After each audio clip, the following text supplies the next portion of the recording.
പ്രിയമുള്ളവരെ, നമ്മൾ മരിച്ചു കഴിഞ്ഞാൽ, നമ്മളെ മരിച്ച നമ്മെ നമ്മുടെ സുഹൃത്തുക്കൾ, കുടുംബക്കാർ നമ്മളെ മറമാടി കഴിഞ്ഞാൽ നമ്മുടെ ഖബറിലേക്ക് ഒരു മലക്ക് വരും.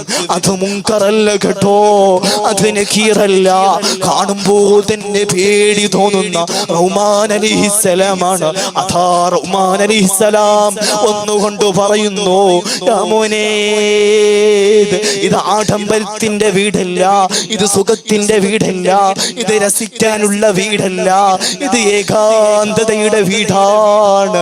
ഇത് നിദ്രയുടെ വീടല്ല, ഇത് മെത്തയുടെ വീടല്ല, ഇത് ഏകാന്തതയുടെ, ഒറ്റക്കുള്ള ഉമ്മയില്ലാത്ത ഉപ്പയില്ലാത്ത സുഹൃത്തുക്കളിൽ ആരുമില്ലാത്ത ഏകാന്തതയുടെ വീടാണെന്ന് പറഞ്ഞുകൊണ്ട് അവിടുന്ന് റഹ്മാൻ അലൈഹിസ്സലാം ഈ ഖബറാളിയോട് പറയും, മോനെ എഴുതിക്കോ എഴുതിക്കോ എന്ന് പറഞ്ഞ സമയത്ത് ഈ മനുഷ്യന് പറയും, എനിക്ക് എഴുതാൻ പറ്റൂല, എനിക്ക് എഴുതാൻ അറിയില്ലെന്ന് പറഞ്ഞ സമയത്ത് റഹ്മാൻ അലൈഹിസ്സലാം പറയും, എഴുതിയേ പറ്റൂ, എഴുതാതിരിക്കാൻ പറ്റൂല.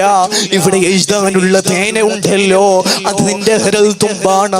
ഇവിടെ എഴുതാനുള്ള കടലാസ് ഉണ്ടല്ലോ, അത് നിന്റെ കഫം തുണിയാണ്.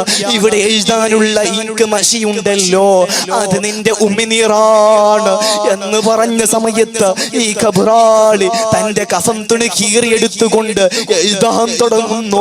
എല്ലാം ഓർമ്മ വരികയാണ്.